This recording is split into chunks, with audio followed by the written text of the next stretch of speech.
Abu Safina Jara Boubacar Traoré bete an bɛ segin ka na kuma so o kɔnɔna la yan o bɛ kɛ anw karamɔgɔ n'o b'an ka ɲɛma ale ko fɔ ale de y'a fɔ anw ye i mana kɛ diɲɛlatigɛ ko o ko de la i jija mun ye masa fila in i k'u dugawu an'u ka barika i k'o ɲini n'i y'o ɲini a ka ca Ala fɛ i bɛ sɛgɛn nka i malo man di dɛ i bɛ sɛgɛn o bɛ kɛ nka don dɔ a ɲɛ bɛ sɔrɔ a bɛ ɲɛ sɔrɔ siga foyi t'a la tɛgɛ don Abu Safina Jara n bɛ n bolo gosi ka don sɔgɔmada in na fasiri fɔlɔ mun ni b'a ta sɔgɔmada in na o de ye indépendant maa mun kumalen don a kɔnɔ o de ye Serifikɛ n'a bɛ Mohamed Aidara n'a ba ale ko fɔ a ko di Mohamed Aidara a y'a jira k'a fɔ kunu an ka jamana premier ministre n'o bɛ Dr Choguel Kokala Maïga ale ko fɔ a tun bɛ CNT maaw ɲɛkɔrɔla la CNT maaw ɲɛkɔrɔla la n'i y'a jateminɛ k'a lajɛ juma tɛmɛnen mun ye Choguel Kokala Maïga a kɔni y'a ka plan d'action gouvernementale a y'o bɔ ko bin cɛ cayu mun ye CNT maaw ɲɛkɔrɔ o kɛra juma tɛmɛnen nka kunu n'o tun ye tɛnɛndon ye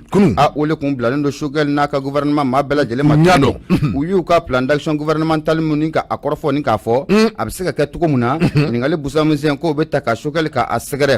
fatirikɛ b'a ka fɔlɔ mun ye Mohamed Aidara ye a y'a jira indépendant o kɔnɔna la a ko kunun ko a ma diya dɛ i bɛ na ye k'a fɔ ko heure 10 ninnu ye o de kɛ ɲɔgɔn na min ye CNT maaw o ni an ka jamana premier ministre n'o bɛ Dr Choguel Kokala Maïga ko fɔ kɛrɛnkɛrɛnla mun ye a ka plan d'action gouvernementale mun bɛ yen a ko a bɛna kɛ cogo di ani nafolo kasabi min yɛrɛ kofɔra a ko la n'o bɛ ti jɔ miliyari 2,000 ani miliyari 550 o ɲɔgɔnna la nafolo a bɛna sɔrɔ cogo di a ka ja ko kunu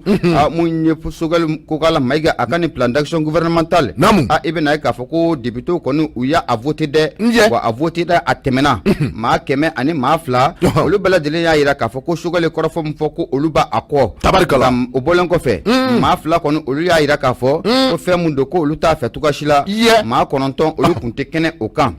fatirikɛ b'a ka fɔlɔ mun ye Mohamed Jara ye a ko baara in daminɛ i bɛ na ye k'a fɔ ko a kuma misɛnmisɛnnin o cayara o bɔlen kɔfɛ mun ye CNT maaw ye ka caman ye foli ani waleɲumandɔn ni k'o ta an ka jamana gouvernement ɲɛmaa ni ka a sɛgɛrɛ a sigili min kɛra gouvernement ɲɛmaaya la ni ka foli ni tanu ni waleɲumandɔn ni k'o ta k'a sɛgɛrɛ o kɔfɛ sa mun ye ɲininkali busamisɛn o kolo da la i bɛ na ye k'a fɔ an ka député min bɛ n'an ka ma ko honorable Bilali Keita ale kɔni ale ye kɔrɔfɔ k'a bin a y'a da mun ye Choguel Kokala Maïga ɲɛkɔrɔ a y'a jira k'a fɔ ko fɛn dɔ bɛ an tɛ ka se k'o faamu an ka lakana o bonyakun kɛnɛ kan a kun jumɛn na sa an ka sɔrɔdasolakaw n'o bɛ an ka lakanabaaw ko fɔ olu bɛ Kidali a bɛ nin ka waatinin bɔ nka mun ye dare sɔgɔlen don da la u tɛ bɔ u tɛ don nka u kɔni bɛ Kidali kɔnɔna la a ko o bɛ se ka kɛ cogo di o bɔlen kɔfɛ mun ye hali bi mun ye Bilali Keita ye a ye ɲininkali busamisɛnnin a da Choguel Kokala Maïga a ɲɛkɔrɔ a ko kun jumɛn de la mun ye an ka lakanabaaw ani maa minnu bɛ n'u bɛ k'an dɛmɛ nin waati na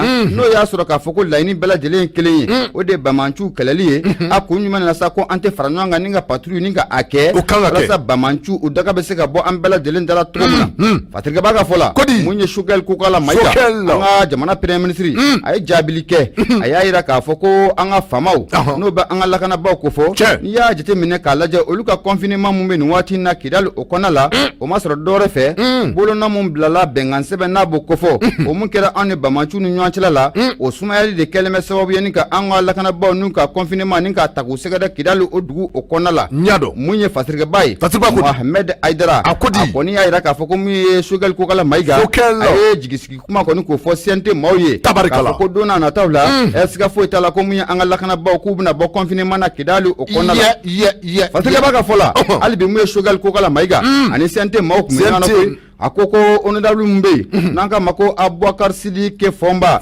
den tɔma in wa ale kɔni y'a jira k'a fɔ ko Dr Choguel Kokala Maïga organi unique ko kuma mun bɛ i da kɔnɔ k'a fɔ ko a bɛna organi kuma kelen de sigi sen kan mun bɛna kalata bɛɛ lajɛlen ni ka a fɛsɛfɛsɛ ko a ko a bɛna kɛ cogo di mun ye Dr Choguel Kokala Maïga a fana ye jaabili kɛ a y'a jira k'a fɔ an bɛ don min na komi bi k'a ja ko nin ko in tɛ se ka kɛ wa ko a bɛ kɛ fo ka kɛbali kɔni ko o ɲɛbɔ a fɛ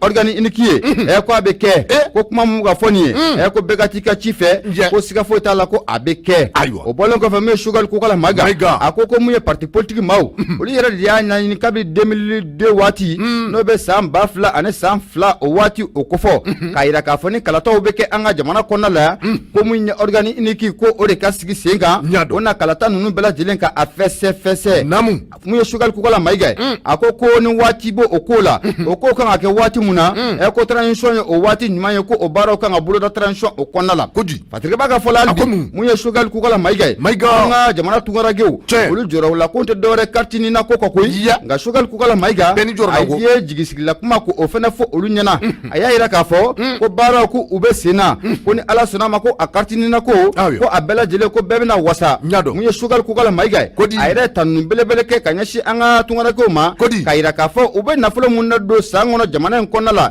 miliyari caman den de don o siratigɛ la sa ko dɛmɛ ko a bɛna taa k'u fɛnɛ k'u sɛgɛrɛ u ka carte ɲini na ko la a ko n'o bɔra yen maa minnu bɛ k'a fɔ ko kɛlɛ kɔni ko o y'u bɔ u ka dugu kɔnɔna la ni ka t'u sigi yɔrɔ wɛrɛ la mun ye Choguel Kokala Mayiga a y'a yira k'a fɔ fɛɛrɛ dabali bɛɛ lajɛlen fɛnɛ bɛna tigi sen kan mun ye olu bɛ se ka segin ka na cogo min na u ka sigida kɔrɔ o la Fasirikɛba ka fɔla hali bi mun ye Mohamed Haidara a kɔni y'a yira k'a fɔ ko mun ye Choguel Kokala Mayiga a ye jigi kuma caman kɔni o fɔ n'a donna CNT kɔnɔ n'a dama maga mun ye misiw ka kɔrɔfɔ la a kuma ko a bɛ caya dɛ siratigɛli la i bɛna ye k'a fɔ ko mun ye lakɔli mɛtiriw n'u ka article 39 ko mun bɛ sen na Choguel Kokala Mayiga a y'a yira k'a fɔ ko san o san ko mun ye jamana ko o bɛ miliyari 400 ɲɔgɔnna ni ko o de fɛsɛ o miliyari 400 ɲɔgɔnna a bɛ taga di lakɔli mɛtiri minnu bɛ an ka kɛrɛfɛ duguw kɔnɔna la ko a bɛ taga fɛsɛ olu de ɲɔgɔn cɛla la wa mun ye ko article 39 ko bɛɛ lajɛlen k'i sigi n'a ye k'a fɔ ko octobre kalo nata in maa minnu tun bɛ k'a fɔ ko sara kɔni ko 5000 a ka ja ko o bɛna kɛ 10,000 ye mɛtiri o mɛtiri k'e de bɛ togoda kɔni na ko a bɛ kɛ 10,000 ye o bɔlen kɔfɛ mun y'an ka jamana premier ministre Dr Choguel Kokala Mayiga kɔrɔfɔ caman kɔni o fɔ nka a y'a yira k'a fɔ ko bɛɛ lajɛlen ka jɛ k'i bolo k'o di ɲɔgɔn ma walasa mun ye laɲini ninnu a bɛ se ka kɛ cogo min na mun ye transition a bɛ se ka ban lafiya ani bada bɛn ani sigiyafɔ o kɔnɔna kɔni ko o la Choguel Kokala Mayiga a y'a ɲini CNT maaw fɛ k'u ka dugawu k'o ka ale ye o filɛ ka baara belebele de ta ka di ale ko Choguel Kokala Mayiga ale disi kɔni o sanfɛ nin ye nka fɛn jumɛn de bɛ baara in k'a tɔ k'a nɔgɔya ale bolo o de ye daniya minnu y'a ta ka da ale kan ale k'i jija cogo bɛɛ lajɛlen na daniya in na Ala sɔnna ma ko a bɛ se ka wari cogo min na Fatiri dɔ sɔgɔmada in na an y'a sama ka bɔ mun ye indépendant o kɔnɔna la Abu Jara mun ye Mohamed Haidara ale kalimukalatigi bonya a b'a la tabarikala an ka taa bete i ka dɔn k'a fɔ n'i ye l'indépendant n'i y'o bila ne bɛ n tɛgɛ bugɔ ka don n bɛ bɔ ni sɛbɛn min ni o cogoya ko le soir de Bamako i ka dɔn k'a fɔ Laya Jara ale ka sɛbɛn don le soir de Bamako Laya Jara a y'a jira k'a fɔ ko fɛn min bɛ tali kɛ cour suprême na ko bi ko u na sigi ka kuma kɛ sigi ka kuma min ni a bɛ tali kɛ Choguel Kokala Mayiga waati min na i ka dɔn k'a fɔ M5 a patron ba kun don comité stratégique ɲɛmaa kun don i ka dɔn k'a fɔ o don kama ko ninnu kun ye sɛbɛn kɛ ka taa cour suprême na walasa fɛn min bɛ tali kɛ CNT la ko k'a ci k'a da kolonji o kɛra dɛ i tulo b'a la a fɔra u y'a fɔ parce que b'a ka fɔlɔ n'o ye Laya Jara ye soir de Bamako kɔnɔ a y'a jira k'a fɔ ko fɛn min bɛ tali kɛ Sɛr Daniel la a bɛna baara minnu boloda baara minnu bɛ labɛn minnu bɛ a bolo ni a kan k'o boloda transition in kɔnɔna na i ka dɔn k'a fɔ ko a taara ka taa o kɔrɔfɔ k'o ɲɛfɔ CNT maaw ɲɛna dɛ CNT min bɛ yen ni a y'a sɔrɔ don tɛmɛnenw na ko ale Choguel kelen de tun ye Ngwara ta k'a da o la ko o tɛ ko olu tɛ sariya kɔnɔ ko nka ko kunungo jumadon ko a taara ka taa u ɲɛkɔrɔ dɛ wa ko kunungo ntɛnɛndon i ka dɔn k'a fɔ a ye kɔrɔ plan d'action mun ni a taara ka taa bila CNT ɲɛkɔrɔ i ka dɔn k'a fɔ ko hakili jagabɔw kɛra a kan wa ko ɲininkali caman bɛ yen ko o busamisɛn kɔni guwanna a la ɲininkali minnu ni olu bɛ tali kɛ école ko i ka dɔn k'a fɔ minnu bɛ tali kɛ accord d'Alger i ka dɔn k'a fɔ ka taa se ɲininkali caman wɛrɛ ma ko Fasiriba ka fɔ la hakili jiginna janvier kalo tile 27 san 2021 na i ka dɔn k'a fɔ ko comité national stratégique comité stratégique M5 tɔgɔ la i ka dɔn k'a fɔ ko u tun ye demande kɛ walima u tun ye requête kɛ ka taa cour constitutionnelle la cour constitutionnelle kɔnɔna la walasa u bɛ se ka CNT k'a ci k'a da kolonji cogo min na nka ko an bɛ don min na komi bi i ka dɔn k'a fɔ ko fanga kɔni ko a ɲɛmaaya kɔni ko a taara ka di o ma kelen ma kɛrɛnkɛrɛnnenya Dr Choguel Kokala Mayiga ne kama ale de ma koyi i ka dɔn k'a fɔ Fasiriba ka fɔ la wa ko an bɛ don min na komi bi ko cour constitutionnelle tun kan ka sigi ka kɛ kuma kɛ wa sigi ka kuma yɛrɛ a n'a kɛ sino an bɛ waati min na komi bi fɛn min bɛ tali kɛ ninnu ye requête min kɛ i ka dɔn k'a fɔ ko u na kuma a kan walasa ka jalatigɛ k'a ta ka di CNT ka di premier ministre ma bete i ka dɔn k'a fɔ nin ye soir de Bamako ye kalimutigi o ye Laya Jara an ye a bɔ soir de Bamako kɔnɔ Laya Jara layajan foli o bɛ taa ni ka a sɛgɛrɛ i ɲɛ b'a la mun ye Abu Safunɛ Jara waati dɔ la an ka politigima ninnu ni k'u b'u ka kɔfɛ kuma u ka fɔlɔfɔlɔ kuma ani bita ninnu kelen tɛ n'i ko k'i b'a da ɲɔgɔn ma a fɛn tunnen bɛɛ t'i ye dɛ i bɛ min fɔ ka sɔrɔ i t'a la n'i donna na f'i ka sa an bɛɛ bɛ ten an bɛɛ hali u kelen t'o ye o e bɛ ten aramu maa min tɛ ten u ka don an dɛ u ka don an dɛ n y'a dɔn n don mala la kɔni kulekan bɛ caya ayiwa nka i yɛrɛ bolo b'a la i b'i sɛla kɔnɔ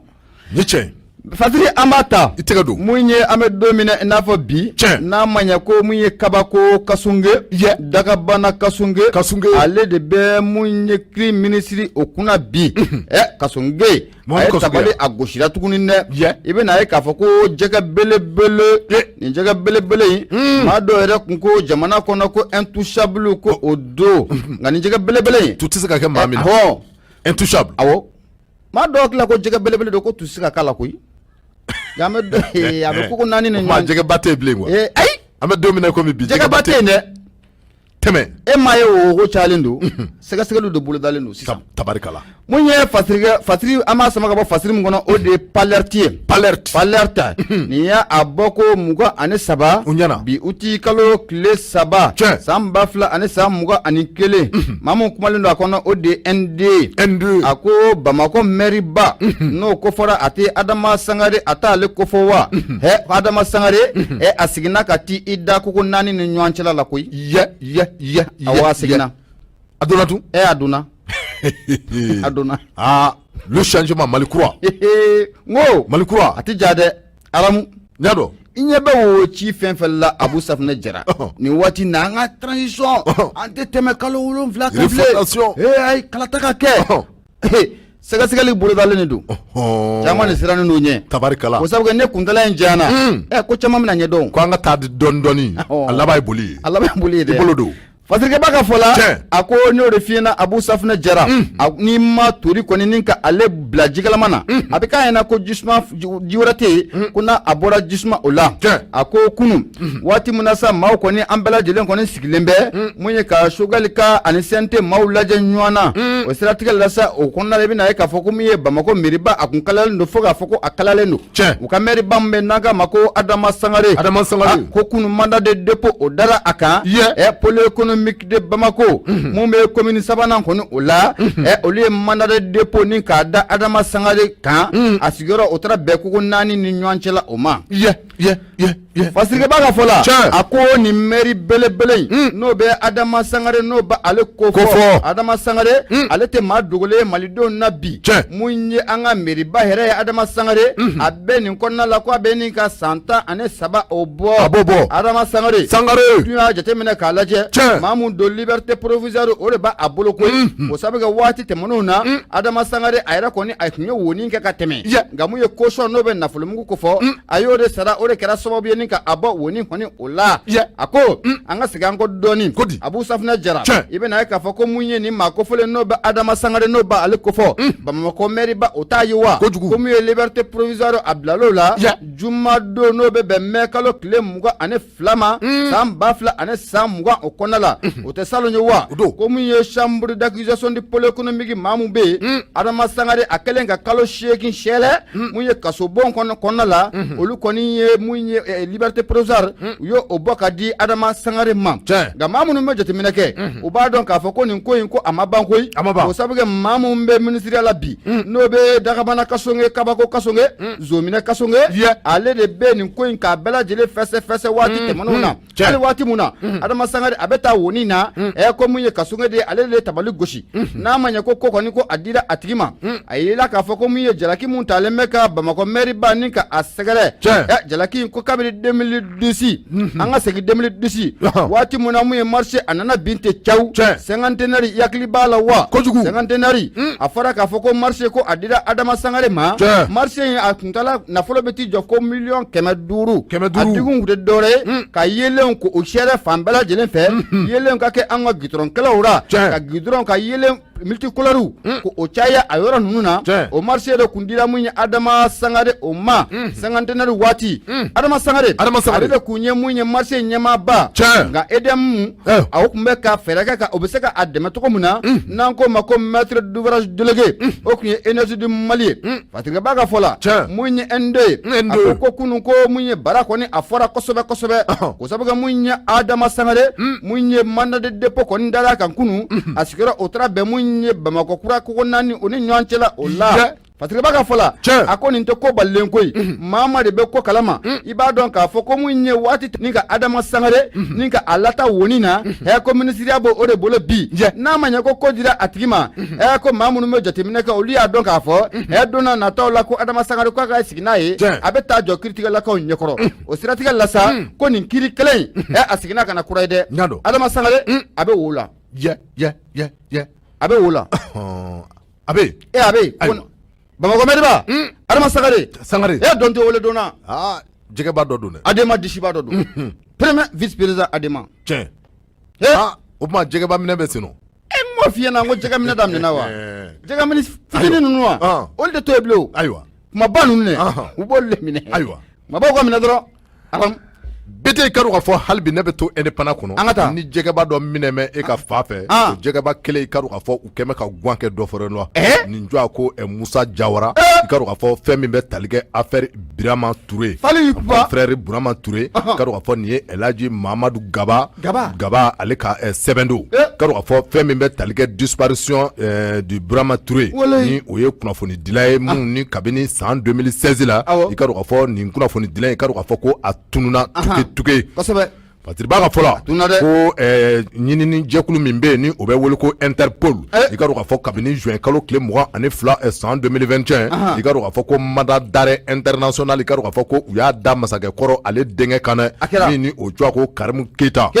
Fatigaba ka fɔla ko fɛn min bɛ tali kɛ Birama Touré ale ka affaire la an bɛ waati min na komi bi ka ka fɔ ko kɔrɔfɔ in ko a sɛbɛn ɲagamɛ k'a sababu kɛ ni donna kunnafoni kɔnɔ bɔlɔlɔ ani sɛbɛnfuraw sanfɛ ka ka fɔ ko kuma min bɛ maaw da caman na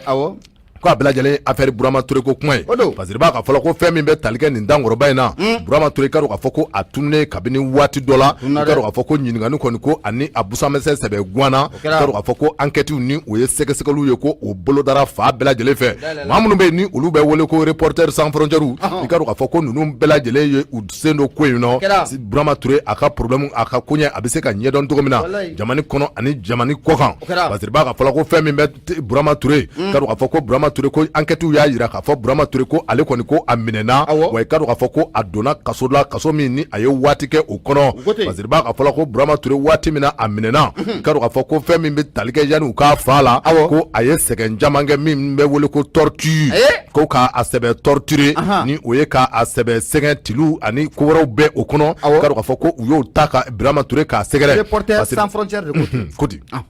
parce que b'a ka fɔ la ko i ka dɔn k'a fɔ ko kunnafoni dila dɔ yɛrɛ fana bɛ yen ni u y'a jira k'a fɔ ko u n'o tɔgɔ to dogo la i ka dɔn k'a fɔ ko o y'a jira k'a fɔ ko kɛra Burama ɲɛna i ka dɔn k'a fɔ ko ale bɛ o bɛɛ lajɛlen kalama ko wa k'a kɛra ale yɛrɛ ɲɛ ɲɛna ko ale ye témoin oculaire ye tulo b'a la parce que b'a ka fɔ la n'o de ye Elhaji Mamadou Gaba ye soir de Bamako kɔnɔ ale kɔni y'a jira k'a fɔ ko Birama Touré nin ko ninnu kelen kɔrɔ ko ka Birama Touré sɔrɔ i ka dɔn k'a fɔ ko Birama Touré ko u tilara k'a exécuter ni ye k'a fa ye i ka dɔn k'a fɔ ko kuɲa 3 n'o ye marifakisɛ kuɲa 3 ye k'u y'o kɛ a la dɛ est-ce que Fatigaba ka fɔ la ko journaliste min bɛ yen ni o tun bɛ ko ninnu kɛnɛ kan o kɔni y'a jira k'a fɔ ko ale yɛrɛ ɲɛ ye nin ko in témoin ye wa i ka dɔn k'a fɔ ko o affaire kelen min ni o kɛra ka Birama Touré sɔrɔ i ka dɔn ka kuma kɔrɔ min bɛ SUE to a la n'o de ye lieutenant colonel i ka dɔn k'a fɔ Cheikh Umaru Jawara i ka dɔn k'a fɔ Cheikh Umaru Jawara i ka dɔn k'a fɔ fɛn min ye Cheikh Umaru Ndiaye i ka dɔn k'a fɔ Cheikh Umaru Ndiaye ko ale kɔni ale fana a nɔdonna nin ko in nɔ kosɛbɛ parce que b'a ka fɔ la ko an bɛ don min na komi bi waati min na Birama Touré ale fali ko bi kɛ a dɔ y'a sɔrɔ k'a fɔ ko Musa Jawara ko ale bɛ SE o ye secrétaire d'état sécurité d'état ɲɛma kɔrɔ kun don i ka dɔn k'a fɔ ko u ye a wele k'a ɲininka i ka dɔn k'a fɔ waati min na a ɲininkana a kɔni y'a jira k'a fɔ ko kɔrɔfɔ minnu fɔlen filɛ nin ye Birama Touré ko la i ka dɔn k'a fɔ ko ale nɔ tɛ la bi wa ale nɔ tɛ la sini i ka dɔn k'a fɔ a dɔ wɛrɛ foyi tɛ Birama Touré ko la hali ni a y'a sɔrɔ a dɔw kama ko ale kɔni tun ye SE a ɲɛma don nka i ka dɔn k'a fɔ ko maa tɛ min ni u datugura olu fɛ SE dossier la kɛrɛnkɛrɛnnenya Burama Ture ka affaire kɔnɔ ka waati kɛ yen nɔ ka sɔrɔ ka laban fale la i ka dɔn k'a fɔ ko ale tɛ o kɔrɔfɔw kalama bi wa i ka dɔn k'a fɔ a tɛ wa a nɔ tɛ a la i tulo b'a la Général Jawara zonkulolen fɛntigi la o bete i ka dɔn k'a fɔ polisi ɲɛmaa dɔ kun bɛ yen min ni o cogoya ko Papa Mambi Kande ko ale fana waati dɔ la a bilara ka sɛgɛsɛgɛliw boloda i ka dɔn k'a fɔ ko a ye sɛgɛsɛgɛliw boloda ka t'i boloda tiɲɛ kan Reporters sans frontières olu ye kunnafoni minnu sɔrɔ i ka dɔn k'a fɔ ko Mambi Keita Papa Mambi Keita ko a fana bɔra ni o kunnafoni kelenw ye wa a y'a jira k'a fɔ ko Burama Ture ko maaw kan'u yɛrɛ sɛgɛ dɛ ko Burama Ture ko a fara a mɛnna parce que b'a ka fɔ la Musa Jawara min ni o kun ye SO ɲɛmaa ye k'a fɔ ko a fana welela bi an bɛ waati min na komi bi ko mandat de dépôt ko o da mɛ a kan dɛ a fana a n'a ye kogo 4 ni ɲɔgɔn cɛ parce que b'a ka fɔ la ko i ka dɔn k'a fɔ Musa Jawara waati min na a welela k'a ɲininka nin kɔrɔfɔ ninnu na a kɔni y'a jira k'a fɔ ko fɔlen filɛ nin ye Burama Ture ko la ni o ye torture ni faali ko minnu da filɛ ka Burama sɛgɛrɛ ka dɔn k'a fɔ ale tɛ a kalama bi a tɛ a kalama sini kuma an ye nin bɔ Soir de Bamako kɔnɔ Elhaji Mamadu Gaba ne ka sɛbɛn don min ni a bɛ Soir de Bamako kɔnɔ Elhaji Mamadu Gaba foli o bɛ taa ni ka a sɛgɛrɛ mun ye Abu Safunɛ Jara an bɛ mun fɔ a mana kɛ tugu tugu la mun ye kiiri tigilamaw u ka fɛɛrɛ ni dabali bɛɛ lajɛlen tigɛ sen kan mun ye an baarakɛ ɲɔgɔn Birama Ture fɛn mun y'a sɔrɔ a bɛ se ka ɲɛdɔn cogo min na n'o tɛ maa kuturu k'o turu jamana in kɔnɔ ten o tɛ se ka ɲɛnabɔ dɛ fɛn mun don bɛna ɲɛdɔn a ma ɲɛdɔn sa de ni Ala sɔnna ma a bɛ ɲɛdɔn n'an bɛ ka taa a kɛra minnu ɲɛna ni olu bɛ ka minɛ k'u sɛgɛsɛgɛ lala ni bɛɛ ye dɔɔni fɔ a tɛna si dɔn a bɛ si dɔn i bolo don arajo ye Nura FM ye 94 tomi murumuru 5 an bɛ laseli kɛ ka bɔ Jalakɔrɔji nɛgɛjuru sira 76 33 43 03 Abu Safunɛ Jara ne bɛ bolo gosi ka bolo don mun ye indicateur de renouveau mɛ bɔ ni ale ye n ye indicateur de renouveau ta maa mun kumalen don a kɔnɔ o de ye Adama Jabate a ko an ka taa Fana n'an taara Fana nin tɛ kibaruya duman ye dɛ n'an donna Fana o kɔnɔ la i bɛ na ye k'a fɔ ko nin ye sifin dɔ ye a sigi sanji ko o bɛ taa jɔ san 18 na u y' ale kantigɛ maa yɛrɛ ma a kantigɛba dɔn ni ka a joli sɛnɛ ni ka taa n'a ye Fana dabɔra tuguni Fana kɔni ni ye ladala ko ye Fana o aramu est-ce que nin waleya ninnu ni ye funangɛni ka fɔ la nin waleya ninnu ka ca yen dɛ Fana la hawla i b'a fɔ k'u tɛ yɔrɔ dɔ Fana kɔ y'a dɔn aramu ne kɔni ma se ka b'a fɔ ko dugawu an bɛ dugawu kɛ hali bi Ala ka ko nɔgɔya Ala ka nɔgɔya Allahu akibar Abu Safunɛ Jara mun ye Adama Jabate ale de kumada ko nin ko ye makari ko ye i bɛ na ye k'a fɔ ko dimanche su ni ka a dugujɛ tɛnɛn na n'o bɛnna uti kalo tile 2 ma san 2000 ani san 21 mun ye funangɛni dɔ n'a si sanji n'a bɛ t'i jɔ san 18 na maaw kɔni y'a sɔrɔ k'a fɔ ko mun ye quartier mun bɛ yen sigida mun bɛ Fana n'an k'a ma ko Bajala a yera k'a fɔ ko mun ye nin kamalennin ko a su o taara ye kamalennin maa mun kɛra sababu ye ka a kan kɔni ni ka a tigɛ o ma dɔn ka kan tigɛ ni ka joli kɔni ni ko o bisi ka taa n'o ye kamalennin yɛrɛ a tɔgɔ de sa ko Agibu Bagayogo a waati mun na fure in kɔni o yera u ye fɛɛrɛ ni dabali kɛ ni ka taa Agibu Bagayogo ni ka taa n'a ye moriku o kɔnɔna la parce que b'a ka fɔ la a ko nin fana ye kɛwale juguba dɔ kɛlen ye mun ye Fana ladala ko la sanga ni waati bɛɛ lajɛlen na nin baara kofɔlen ninnu de bɛ kɛ Fana kɔni o lamini o kɔnɔna la Agibu Bagayogo sifin san 18 ni ka a kan tigɛ tan dimanche su ka dugujɛ tɛnɛn kɔni na quartier min bɛ n'an k'a ma ko Bajala ale bɛ Fana o kɔnɔna la waati mun na sa kibaruya kɔni a cunna kibaruya sera mun ye commissaire principal mun bɛ yen nin waati na n'o ye commissaire de police ye Fana kɔnɔna la n'o ye Yaya Kulubali ye ale kɔni y'a jira k'a fɔ maa minnu kɛra sababu ye ka nin kɛ a k'u ye kamalen ka a kan tigɛ di ni ka sɔrɔ ka joli kɔni ni k'o sɛnɛ k'o k'u kun ka sɔrɔ ka tɛmɛ ka taa n'o ye a ko nin ko in ye makaritɔ ko belebele nin kamalen ni y'a dalen ye k'a kan tigɛ k'a joli kɔni bisini ka taa n'o ye polisilakaw yɛrɛ ka fɔla ko nin ye fɛn mun na a bɛ ka maa kamana gan hali bi Fatriba ka fɔ la mun ye Adama Jabate a y'a yira k'a fɔ ko nin funanganin cini n'o bɛ Agibu Bagayogo n'o bɛ ko fɔ a yira k'a fɔ Agibu ka kuma o man ca tɛ Agibu ni maa si cɛ jɔn de bɛna kɛ sababu ye ni ka Agibu ka a da k'a kan tigɛ ni ka taa n'a joli ye tan o ye fɛn ye maa ma se ka fɛn min kɔni k'o faamu Fatriba ka fɔ la a ko maa minnu kɔni kɛra sababu ye ka nin kɛ fɔlɔ maa si tɛ kɛ Ala ye ka a dɔn nka commissaire mun bɛ yen n'o de Yaya Kulubali ye ale kɔni ye lawuru di min ye fanakaw ma k'a fɔ ni Ala sɔnna ma nin tɛ a siɲɛ fɔlɔ ye nin tɛ a siɲɛ filanan ye a ka ja fana kɔnɔna yɛrɛ la maa mun dara k'u kan tigɛ ni ka taa n'u bɔnna jɔ la est ce que nin ye maɲumanko tɔ ye dɛ walayi jɔ maa tanna n'u ma fu siri nin kow da la ye n ko Alahu akibaru fana est ce que nka a bɛna ɲɛdɔn san 5 ko maa mun dara k'i kan tigɛ san 5 ka taa ni joli a bɛ taa maa tan san 5 kɔnɔ san 5 kɔnɔ aramu hakili bɛ Aramata ta la Aramata ta ma kɛ hakili b'o la laban in na bon n t'a dɔn ni fɛnkoro kɔfɛ a dɔ kɛra o kɔfɛ n y'a dɔn i ye mun kɛra o kɔfɛ a bɛ fila bɔ n'i ma fili porteur dɔ tun bɛ yen ale gɛn a kunkolo n'a kunkolo yan fa kun tɛ ɲɔgɔn fɛ ten kosɛbɛ u taara o dalen sɔrɔ ka kuru kɔnɔ k'o kan tigɛ o fana kɛra fana o kɛra après Aramata awɔ n'i ma fili dɔ wɛrɛ kɛra o kɔfɛ n y'a dɔn ayiwa Ala ka ɲɛ ka d'a ma Fatriba kɔni ka fɔlɔ min ye Adama Jabate ale kɔni y'a yira k'a mana kɛ togo o togo ni dabali de kan ka sigi sen kan maa minnu bɛ ka kɛ sababu ye tan ka maaninfinw bɔnɔ u nin na a tɛ ɲɛ a ka saraka jugu bɔ kɔ a y'a ɲɛɲini yɔrɔ wɛrɛ Nugu nin filankanin cini k'a da k'a kan tigɛ n'i ye kamalen aramu ji bɛ bɔ ɲɛ la Biti n bɛ fɛn dɔ f'i ɲɛna a caman na ni an ka kalafiliw waatiw surunyana awɔ nin ko ninnu fanga b'o waatiw de la o nka e ko nin ko in ma taa k'olu dansa wa kalafiliw waati ma se nin ko ninnu fanga ka bon dɛ Abu ko in taara k'o dan a bɛ ɲɛ sɔrɔ ko in taara k'o dan maa dɔ kɔni k'a fɔ faamaw na fɛɛrɛ bɛ kɛ an ka mɔgɔkɔrɔw olu tun b'a fɔ an ye cogo min na u ko Ala ka hinɛ Baba Musa la Baba Musa tile la Musa Tarawele awɔ général Ala ka hinɛ la maa kunkolottigɛla minnu minɛ jamana in kɔnɔ ko u bɛɛ lajɛlen donna ka mugu de wuli la déporté ka d'emblée a susu kun bi taa cɛncɛn kan de o k'i susu n'i ye maa fa a bi t'i jɔ cɛncɛn kan ka mugu wuli la a banna i yɛrɛ n'a dɔn ko sali ko a ka jugu n'a ko i ma kɛ ten a tɛ sugu la a ma nɔgɔ dɛ maa mun mana minɛ aramu min mana minɛ bɛɛ ɲɛna i m'a min kɛ o ka k'i la a banna aramu dɔ bɛ yen an bɛ dugawu kɛ Ala ka jisuma ka a fura ye Abu Safinɛ Jara tɛmɛ an ye nin saba ka bɔ fasiri kɔnɔ fasiri minnu ko k'a ma ko kɛlatigi o de Adama Jabate yana an ka don kunnafoni kɔnɔna la mun ye an yɛrɛ tanti ye sa tanti Valerima Ajaratu Tarawele an foli ta ni k'a sɛgɛrɛ nin waati na Banzu n'an y'ale fo sa mun ye Adama Ture super patriote autorité morale foli o bɛ lase a ma Faransi Dramane Konare an b'a fo Libreville Zene Batoma se Mohamed Aidara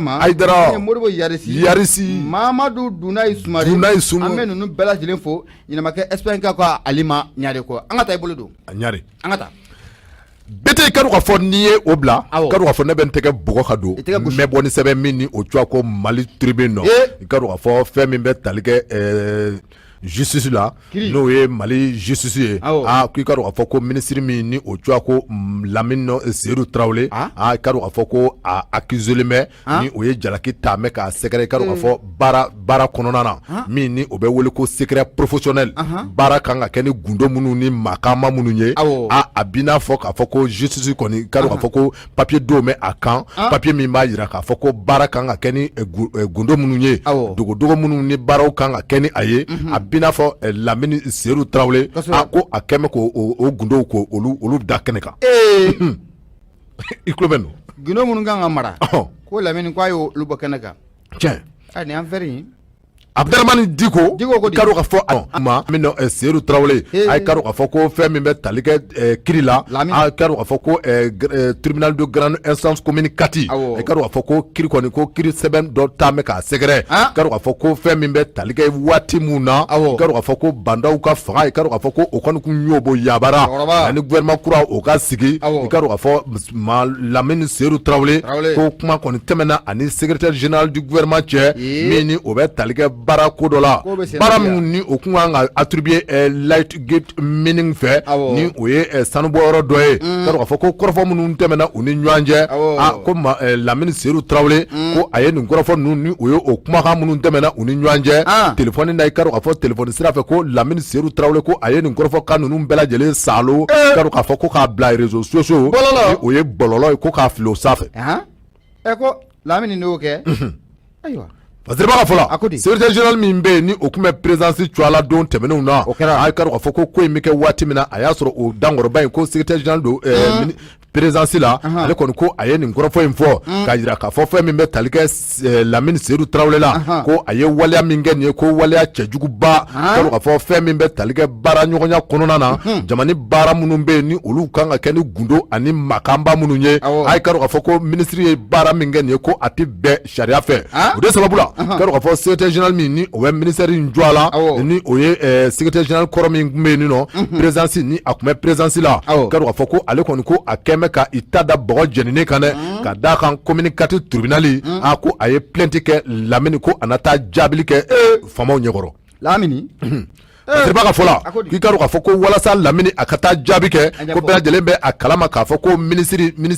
tɛ se ka wele bɔgɔ jɛnnen kan o tɔgɔ la ten fo ka taa sɔrɔ ni conseil des ministres dɔ kɔni sababu la ni olu kɔni ye a yamaruya Lamini a ka taa bɔgɔ jɛnnen kan ni olu y'o yamaruya Lamini na taa bɔgɔ jɛnnen kan nka ni conseil des ministres ma o yamaruya k'i ka dɔn k'a fɔ ko Lamini ko a taatɔ tɛ bi a taatɔ tɛ sini hali n'a y'a sɔrɔ baara min ni a kɛra hali n'a sɔrɔ a tɛ sariya kɔnɔ don nataw la ni ministre kɔni ni o jɔra k'a dɔn k'a fɔ ko min bɛ kɛ o n'a kɛ o waati la parce que b'a ka fɔla ni o ye Abdramane Diko ye Mali tribune kɔnɔ ale kɔni y'a jira k'a fɔ ko nin ko min filɛ nin ye ko a kɛra kabini Mokhtar Wani ale bɛ waati min na Mokhtar Wani ani bandaw olu ka fanga yoboyaba waati olu ka fanga yoboyaba waati i ka dɔn k'a fɔ ko nin kɔrɔfɔ in kɛra yanni gouvernement kura Sokɛli Kulibali Mayiga ale ka sigi sen na waati min na i ka dɔn k'a fɔ ko gouvernement Kunte ko a kɔni ɲinina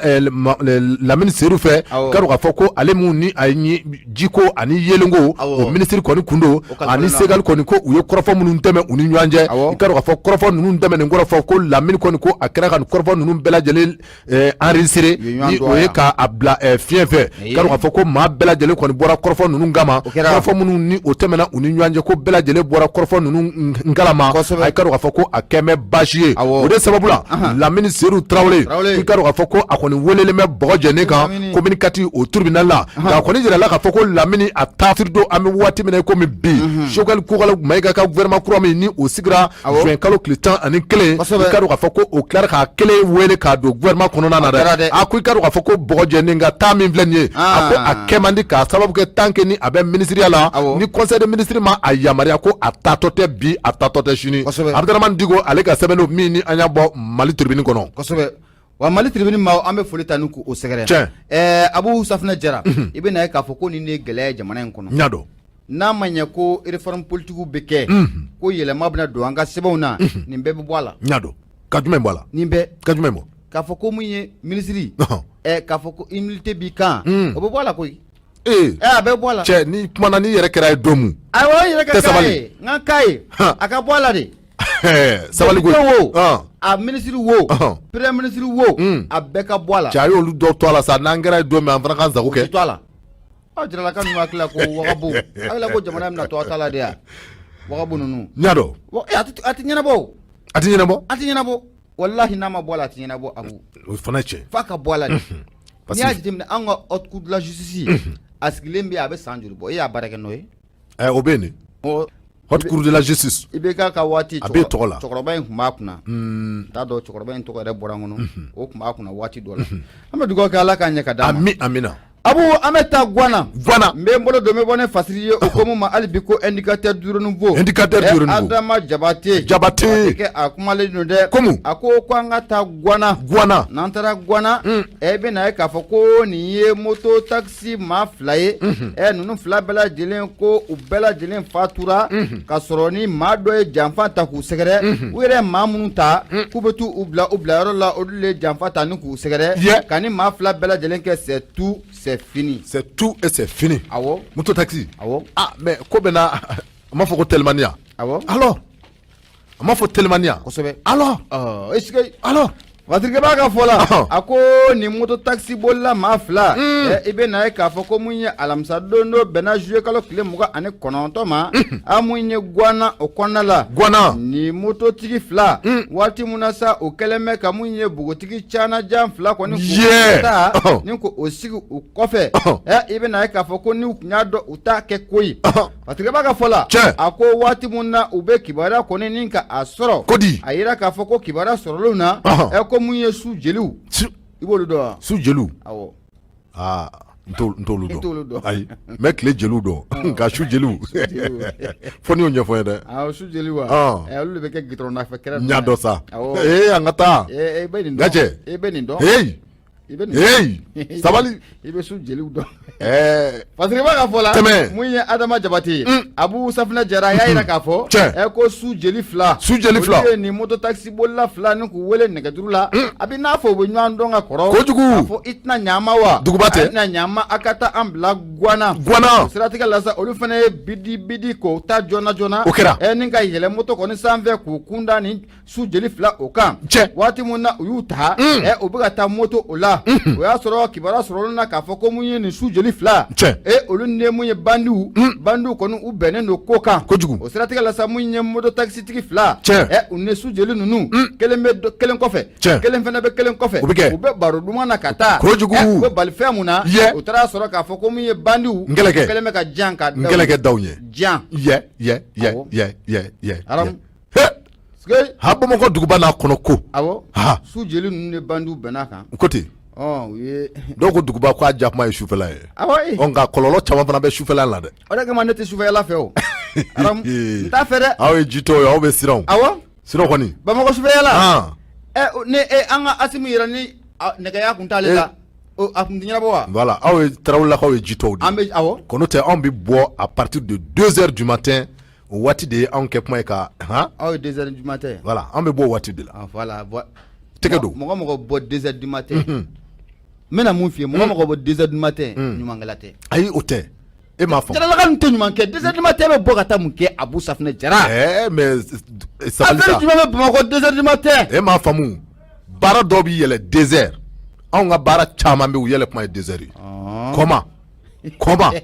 alors Ala ko ɲɛ ka d'an ma e bɛ ka journal min kalan ko a bɛ sɛbɛn sufɛ de a bɛ sɛbɛn sufɛ alors o ye tiɲɛ ye alors nka a bɛ sɛbɛn sufɛ de pour que i k'a sɔrɔ depuis 6h e ka sufɛ yaala kɔni Ala k'a ɲɛ ka d'an ma merci an buramuso kɔni an bɛna f'a ɲɛna i tɛgɛ don a kana a k'an barigo sigi kan Fatirikeba ka fɔ la nkodi Adama Jabate a ko nin moto taxi bolila fila kɔni i bɛna ye k'a fɔ waati mun na jan kɔni ko a dar'u ɲɛ a yira k'a fɔ ko kelen kɔni b'u la u ye muru kɛ ko o fan bɛɛ lajɛlen kɔni k'o kɛ wo ye o bɔlen kɔfɛ mun ye maa kelen tɔ u ye mugu yɛrɛ de jɔla k'a susu a ka papaw k'o ninkɛnɛden ni k'o karaba awɔ u ye muru kɛ ka kelen fan bɛɛ kɛ wo ye ka kelen ta kɛ ni marifa ye marifa k'o susu kelen kun bisimila a jamani insécurité Fatirikeba ka fɔ la a ko o kɛlen waati mun na i bɛ na ye k'a fɔ ko u sɔrɔla ka taa ni moto fila bɛɛ kɔni u ye mun ye moto taxi bolilaw nin waati na u dusukun tɔɔrɔlen don fo k'a fɔ ko u tɔɔrɔlen don o siratigɛ la sa u y'a ɲini mun ye polisilakaw fɛ ni ka taa se gendarmew ma u ka fɛɛrɛ ni dabali bɛɛ lajɛlen ka patrouille u ka a caya nin waati na walasa mun ye olu moto taxi bolilaw u ni a bɛ se ka kisi cogo min na Fasiri kɔni don an y'a sama ka bɔ mun ye indicateur de renouveau kɔnɔna la Adama Jabate ale ye kalimakalatigi bonya a ba la Adama Jabate i ka dɔn k'a fɔ an b'a fo ɲɛ bɛ moto taxi ko in na a kuma ka ca ne mais an bɛ wele ko telimani wa n bɛna mun f'i ye Bamakɔ yɛrɛ muso banna pepe Sotarama la Sotarama ko moto bete n bɛ min f'i ye i b'a dɔw de sigilen k'u kɔni kari cɛ kojugu e m'a faamu munna u bɛ moto taxi nin fɛ parce que n'i b'o kan a b'i ye quoi i b'i ye de i b'i ye de n k'o de ka d'u ye e ma anw taxi et puis moto taxi nin fana a prix nɔgɔyara kojugu sinon a kun ma dabɔ nin kama a ma dabɔ nin kama a bɛ daminɛ tuma min na 400 kun y'a prix dugumanda ye 300 kun y'a dugumanda ye pour ne pas dire que rarement i kun bɛ na 200 sɔrɔ a transport la mais sisan c'est à la portée de tout le monde awɔ 100 hali bi yɔrɔ b'a la hali bi yɔrɔ mais a cayara o i bɛ taa moto san dɔrɔn c'est pas réglementé bon i ɲɛ b'a la fɛnɛ maa nasuwan bɛɛ de fɛnɛ b'a la kojugu maa na zon b'a la bon faso ɲɛmaaw kun kan ka nin bɛɛ réglementé kaba au départ awɔ n'importe qui man ka a boli i man ka boli tant que ni permis de conduire k'i bila sariya dɔw kɔnɔ pour que i k'a daminɛ o la a sanbaga kun tɛ diya ta a kun bɛ kɛ fɛn non bete i ka dɔn k'a fɔ n bɛ n tɛgɛ don an ka taa n bɛ n tɛgɛ don bete i ka dɔn k'a fɔ n bɛ toujours n bɛ to soir de banque kɔnɔ Abu e ko an tɛ fɛɛrɛ ni dabali kɛ o sera dɛ ka taa sugu kɔnɔ ka na sɛgɛnnafiɲɛbɔ mun ye ale bɛ kɔmɔ sugu k'a ja dɛ mun ye an ka nɛgɛjuru sira 76 33 43 03 an ka taa sugu kɔnɔ n'Ala sɔnna an bɛ segin ka na kumaso o kɔnɔna la sirajan d'a ma an bɛ tɛmɛ n'a ye radio ye Nura FM ye 94.4 tɔmi mururu 5 kojugu an bɛ laseli kɛ ni ka bɔ Jalakɔrɔji nɛgɛjuru sira 76 33 43 03 n bɛ segin ka 76 33 43 03 i bolo gosi ka don bete i ka dɔn k'a fɔ hali bi n bɛna to le soir de Bamako kɔnɔ soir de Bamako i ka dɔn k'a fɔ fɛn min bɛ tali kɛ soir de Bamako la Umaru Angoyiba ale ka sɛbɛnni dɔgɔnɔkɛ fama i ka dɔn k'a fɔ fɛn min bɛ tali kɛ village min bɛ yen ni o cogoya ko Songo kununko i ka dɔn k'a fɔ an ye nin dugu in ka kunnafoni an ye a lase i ka dɔn k'a fɔ an bɛ don min komi bi dugu min ni o cogoya ko Songo ko i ka dɔn k'a fɔ ko embargo ko o t'a mɛn k'u sɛgɛrɛ dɛ embargo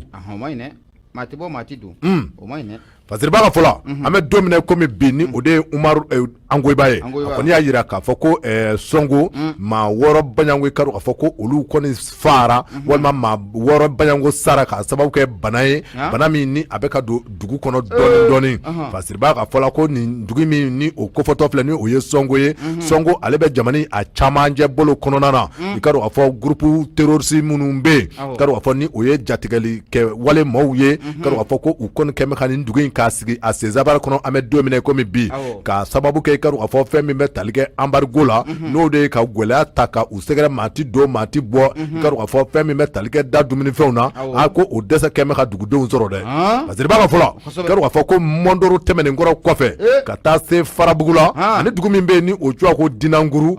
ko ka se ninnu bɛɛ lajɛlen ma i ka dɔn k'a fɔ ko nin gwɛlɛya kelen in taara ka ninnu sɛgɛrɛ nka an bɛ don min komi bi ko gwɛlɛya ta an bɛ ka yɔrɔ min sɛgɛrɛ o de ye Songo ye Songo i ka dɔn k'a fɔ ko ale ni Jabali cɛ kilomɛtiri damadɔ ko a bɛ ɲɔnɔ mara kɔnɔ parce que b'a ka fɔla ko waati min na ko u ye kunnafoni sɔrɔ kabini juillet kalo tile 3 san 2021 na i ka dɔn k'a fɔ maa minnu bɛ yen ni o ye les hommes turbanés maa minnu bɛ yen ni o ye danbelekew ye ko i ka dɔn k'a fɔ ko u kɔni ni u ka marifa jugu i ka dɔn k'a fɔ ko ani moto ko u nana dugu in k'a daminɛ dɛ an bɛ don min komi bi i ka dɔn k'a fɔ ko maa 2 baɲango ko u y'olu fa i ka dɔn k'a fɔ minnu ni u y'u fa u ka foro kɔnɔ parce que b'a ka fɔla ko maa wɛrɛw bɛ yen minnu ni u ye marifa kɔni ci olu la i ka dɔn k'a fɔ ko olu an bɛ don min komi bi olu joginnen bɛ u bolo parce que b'a ka fɔla ko fɛn min bɛ tali kɛ groupe armé la olu kɔni ye hakilina min da sa o de ye ka Songokaw ka olu bila mara kɔnɔ mara min bɛ yen ni a y'a sɔrɔ u nababu kɛ i ka dɔn komi bi i ka dɔn k'a fɔ fɛn min bɛ tali kɛ gwɛlɛya la gwɛlɛya min ni o bɛ tali kɛ banaw la i ka dɔn k'a fɔ ani baloko gwɛlɛya ko nin bɛɛ lajɛlen kɔni n'an bɛ Songokaw ka olu sɛgɛrɛ ka d'a kan ko n'i ka maa banana Songo an bɛ waati min komi bi i ka dɔn k'a fɔ ko maa tɛ se ka bɔ ni a ye parce que b'a ka fɔla ko u ye maa dɔ ɲininka ni o ye a duguden dɔ ye min ni o cogoya ko Musa Kane kɔni y'a jira k'a fɔ ko tiɲɛ don Musa Kane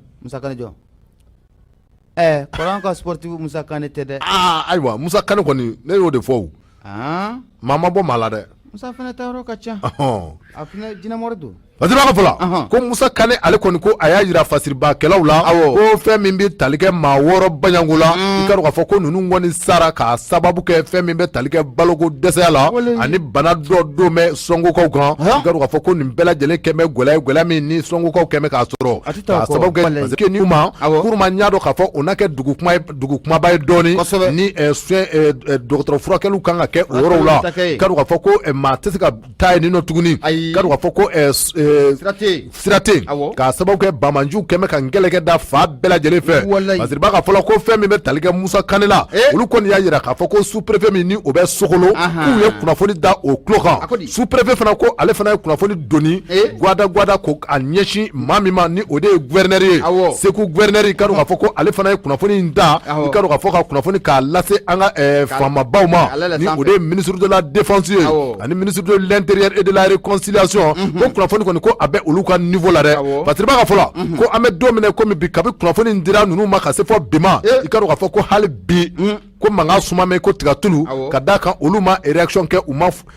kala dun u kɛn tɛ ka kala dun ɲin na ka bɛn ni kɔrɔfɔ ninnu ye est-ce que o man ɲi Umaru Angoiba ale ka sɛbɛnnu min ni a bɛ Soir de Bamako kɔnɔ bete i bonya bɛ kɔrɔfɔ la. Bonya a diyara n ye. Abu Safinɛ Jara ne y'i bolo bɔ ne bɛ n bolo n b'a a gosi ka don. O don. Mun ye indépendant bɛ bɔ ni ale ye. Indépendant ni bɔra ni ale ye. Mun ye Ablaye Jara Jarakɛni ale kumalen don indépendant o kɔnɔna o la. Jɔ. Jɔ. Ablaye Jara. Komu. Ablaye Jara. Ne komu. Jarakɛba kana fɔ Jarakɛni de. Attention. I yɛrɛ ko Jarakɛni. Ngi kana fɔ. I yɛrɛ ko Jarakɛni. Ne bɛna min f'i ye. Ɲɛma kɔni ale bɛ wasa sɔrɔ. I yɛrɛ ko Jarakɛni. N ko ɲɛma bɛ wasa sɔrɔ parce que ne bɛ ne frapper. Ɲɛma b'a ɲɛ dɔn. Ɲɛma bɛ wasa sɔrɔ. A tulo b'an na nin waati in na. A b'a dɔn bete maa min ye. N'Ala sɔnna. A b'a dɔn. Balo don. Mun ye Ablaye Jara ko cogo di? A ko an ka lakanabaw n'a bɛ sɔrɔsilakaw ko fɔ i bɛ na ye k'a fɔ ko dimanche tɛmɛnen n'o bɛnna uti kalo tile fɔlɔ o ma waati mun na u b'u ka munumunu salow la n'an ko mun ma nanzarakan na patrouille o siratigɛ la sa ko an ka lakanabaw o taara bi mun ye Bamanjuw ka mugu pɛrɛnta dɔ kɔni o kan Lemurubani o ye ale ye u bɛ mugu pɛrɛnta mun don dugu jukɔrɔ ko min ye an ka lakanabaw u yɛlɛlo o kan ka mun ye a siran o bonyana na a masiba ye tabarikɔlɔ nka a ma ɲɛ mun kɔ maa 6 o banana maa 3 b'olu la olu ka bana ka jugu fɔ k'a fɔ ko a ka jugu faseke b'a ka fɔ la mun ye Ablaye Jara ye a ko an ka sɔrɔsilakaw u yɛlɛla nin mugu pɛrɛn kan dugu mun na dugu mun n'an k'a ma ko Bakoyi na ale ko fɔra a bɛ Mopti région a bɔ o la waati mun na mun ye an ka lakanaba n'a bɛ sɔrɔsilakaw ko fɔ olu kɔni b'u ka patrouille misɛnmanin na dugu kɔnɔna la o siratigɛ la sa k'u taara bi mun ye Bamanjuw ka nin jɛn Bamanjuw u ka nin mugu pɛrɛnta in kɔni u yɛlɛla a kan parce que b'a ka fɔ la i n'a fɔ an y'an da don a la cogo mun na a kibaruya kɔni y'a jira k'a fɔ ko a siran ko o bonyana masiba ye maa minnu b'a k'olu ta ni ka Sevare dɔgɔtɔrɔso ni ko Ablaye Jara ko n'i ye nin yɔrɔ kɔfɔlen ninnu jateminɛ k'a lajɛ mun ye nin yɔrɔ in yɛrɛ ko ani Soma dugu u ma jan ɲɔgɔn na koyi a dun bɛ waatinin bɔ a jira k'a fɔ ko mun ye Bamanci marifatigi mun bɛ n'an k'a ma ko Katiba Ansardine de Masina n'a ko fɔra a bɛ Amadu Kunfa n'a ka maaw a b'o olu ko fɔ u kɛlen bɛ ka taa daga kɔni ka a munumunu nin dugu kɔfɔlen ninnu na maa ti bɔ maa ti o ti don k'i bɛna ye k'a fɔ waati dɔw la mun ye mugu pɛrɛn a bɛ fan bɛɛ lajɛlen o fɛ lakanabaw mana to munumunu na fan dɔ la fɛ k'u bɛ taa yɛlɛ mugu pɛrɛn o kan a bɛ ka sababu ye ni ka kɔlɔlɔ caman ni k'u lase an ka lakanabaw ma fo ka taa se duguden gansanw ma minnu ma min u ma a bɔ mun ye fasirikɛba Ablaye Jara ko i bɛna ye k'a fɔ ko mun ye san 2020 o kɔnɔ la mun ye Bamanci u ka maa belebele 3 bolo tara ka da olu kan dugu la dugu min n'an k'a ma ko Jalo in yɛrɛ ko o fana ni Soma dugu ko o man jan ɲɔgɔn na ko o ma sɔrɔ dɔwɛrɛ fɛ mun ye Bamanjuw na an ka lakanabaw k'u karila ɲɔgɔn na kirikara wacita toto tire nama tire toto ma ɲɛ mun kɔ ka ja ko an ka mun ye lakanabaw u ye bolo da u ka maa belebele 3 kɔni o kan tabarikala ka fɔ la mun ye an bɛ don min n'a fɔ bi Soma dugu kɔnɔna la wuli ka jɔ ko a ka kɛ joona Soma dugu kɛrɛfɛ dugu fɛn bɛ yen wuli ka jɔ o ka kɛ ko n'o tɛ ko Bamanci an bɛ don min na ko bi u kɛlen bɛ ka t'u ɲaga da nin yɔrɔ ninnu na o tɛ taa o tɛ maa ci a ko kɛrɛnkɛrɛnnenya yɔrɔ min bɛ n'an ka ma ko Bankase Karefuru ale bɛ Bajangara fo ka taa se Sevare o sira in bɛ tɛmɛ o bɛɛ lajɛlen fɛ ko yɔrɔ ninnu na k'i bɛna k'a fɔ ko Bamanjuw u kɛlen bɛ ka t'u ɲaga da nin yɔrɔ kɔfɔlen ninnu na dɛ nka fɛn min bɛ n'o bɛ maa kɔni k'i fasi o de ye an ka lakanabaw kɔni kɛlen bɛ ka wuli ka jɔ k'o bila sen kan tabarikala fɛn bɛɛ bila sen kan mun ye Bamanjuw ye o daga o bɛ se ka bɔ maaw da la cogo min na parce an y'a sama ka bɔ sɔgɔmada na indépendant kɔnɔ Ablaye Jara ale kalimukalatigi ye bonya a ba la